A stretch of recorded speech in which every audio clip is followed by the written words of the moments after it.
Fala galera, hoje iniciando uma série de vídeos para você revisar a análise combinatória. Vou começar hoje com o princípio fundamental da contagem de uma maneira rápida, são 10 minutinhos que vão valer a pena para você. Fica comigo até o final que você vai gostar. Então o que vem a ser o princípio fundamental da contagem? Uma maneira de você contar de maneira mais rápida, maneira mais esperta, utilizando a soma ou a multiplicação. Vou começar com você propondo a seguinte situação. Qual a situação? Imagine 3 cidades, uma cidade A, uma cidade B e uma cidade C, onde há 3 caminhos de A para B e 4 caminhos de B para C. E eu faço a seguinte pergunta: quantas maneiras você pode ir de A até C passando por B? Você pensa um pouquinho, será que eu somo? Será que eu multiplico? Ora, você obrigatoriamente tem que passar pelo caminho B. Se eu vou passar pelo caminho B, olha, eu vou fazer de A para B e de B para C. Você percebeu que eu falei o conectivo E?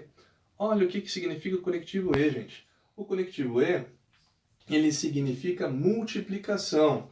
Então, eu vou multiplicar 3 vezes 4. Nós vamos ter 12 maneiras de ir de A para C passando por B, certo?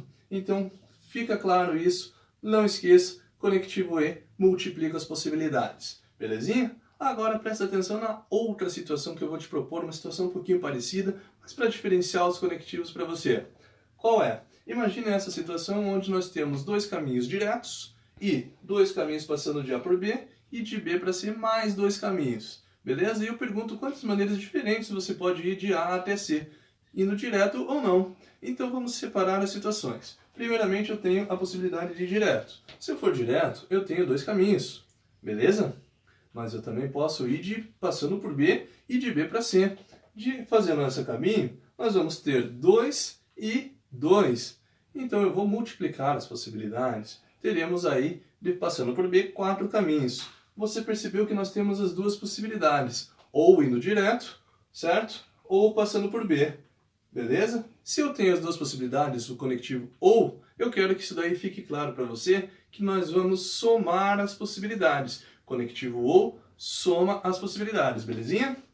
Olha, vou te propor uma série de 3 exercícios para a gente resolver de forma rápida, utilizando isso que eu acabei de te explicar. Olha como vai ficar simples. Bom, a primeira ideia é o número de maneiras de responder aleatoriamente uma sequência de 10 testes do tipo verdadeiro ou falso. Então você tem a tua prova, 10 exercícios, e você tem apenas verdadeiro ou falso para responder.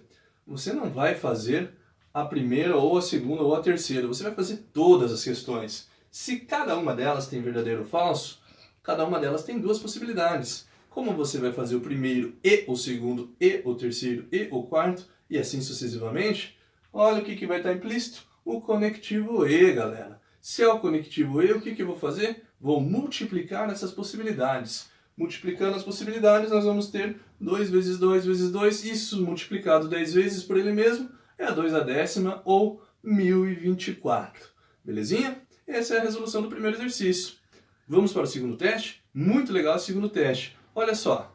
Então imagine a seguinte situação. De quantos modos podemos pintar 5 casas enfileiradas, a cada uma de cada cor, dispondo de 5 cores diferentes de modo que não se tenha: letra A, casas pintadas com a mesma cor. E a letra B, casas vizinhas. 2 casas vizinhas com a mesma cor.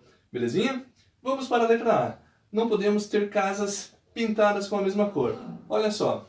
Primeira situação. Imagina 5 casas aí. Na primeira casa você teria 5 cores disponíveis, certo? Como eu teria 5 cores disponíveis? 5 possibilidades. A segunda não pode ser igual à primeira. Logo 4. A terceira não pode ser nem igual à segunda, nem igual à primeira. Logo 3. E assim sucessivamente. Você vai pintar a primeira e a segunda e a terceira e a quarta e a quinta. Novamente temos o quê? A multiplicação, conectivo E implícito aí, gente. Temos 120 maneiras de pintar as casas, sempre com as cores distintas. E a letra B? Não quero que tenha casas vizinhas. Então, olha essa situação. A primeira casa, você tem 5 cores disponíveis. Escolhe uma cor. Vamos supor que você escolheu o amarelo. Escolheu o amarelo? Vai para a segunda. Na segunda você vai ter 4. Perfeito. Primeira está pintada. E aí você deve escolher uma cor. Pintou, por exemplo, com a verde. pintou com a verde não pode ser a terceira. Então, vamos para a terceira, mas na terceira vai ter quantos? Percebe que a amarela que você pintou a primeira casa pode voltar a ser uma das cores que estão disponíveis para você pintar a terceira casa, porque eu não quero que tenha duas vizinhas da mesma cor. Ora, então nós temos 4 opções. Pintou, escolheu, por exemplo, escolher vermelha. Vai para a próxima. Vamos para a próxima. Novamente eu tenho 4, porque só não pode ser vermelho. A verde que tinha sido pintada a segunda casa, volta a ser uma opção na quarta casa. E aí nós temos novamente 4 opções. Escolheu uma cor, por exemplo, branco.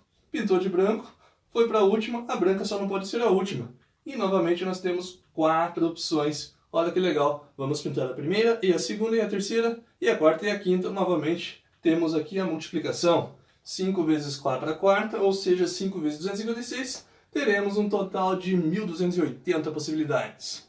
E o último exercício para fechar essa revisãozinha muito legal que eu preparei para você, vamos fazer a seguinte questão, uma questãozinha do ITA, que fala o seguinte: seja um barco com 8 lugares, numerados como no diagrama a seguir. Nós temos 8 remadores disponíveis para guarnecê-lo. Guarnecê-lo significa cuidá-lo. Com as seguintes restrições: os remadores A e B só podem sentar-se no lado ímpar, e o remador C no lado par. Os remadores D, E, F, G, H podem ocupar quaisquer posições. Quantas configurações podem ser obtidas com o barco totalmente guarnecido, ou seja, todas as pessoas vão sentar, beleza? Vamos imaginar a seguinte situação. Está aqui o barquinho e vamos atacar as restrições. Vamos analisar cada uma das restrições, começando pelo A. O A terá quantas opções? O A só senta em lugar ímpar, então ele tem 4 opções. Mas suponha que o A sentou, escolheu um dos lugares. Como ele escolheu um dos lugares, vai para a restrição do B. Ninguém pode sentar no colo de ninguém, galera. Olha só, então o B vai ter quantas opções? Apenas 3. O B, 3 opções, escolheu um lugar e sentou. Agora vai para a restrição do C. Qual a restrição do C? Só senta em lugar par. Então ele tem 4 opções para escolher, beleza? Como ele tem 4, ele escolhe um lugar, sentou no lugar e vem o restante. O restante não tem restrição nenhuma. A pessoa D vai ter 5 opções. 5 opções, escolheu uma, sentou, foi para a próxima, aí 4 opções, sentou, e assim sucessivamente. F, 3 opções, sentou, G, 2 opções, e H, o que restou. Todo mundo sentou, todo mundo guarnecia no barco, vamos organizar isso aqui lado a lado e colocar a quantidade de opções que tem cada uma deles. Colocando aqui as opções, a quantidade de opções, todas vão sentar, o primeiro e o segundo, novamente o conectivo implícito para você. O que eu vou fazer? Multiplicar as possibilidades. Multiplicando as possibilidades, teremos um total de 5.780. Beleza? Fica a diquinha de hoje, uma revisãozinha que durou 7, 8 minutos, beleza? Mas vale muito a pena para você revisar. Provinha do Enem chegando, provinha da Federal chegando. Compartilhe, gostou, dá um like. É isso, matemática com o Kiko. Valeu? Um abraço!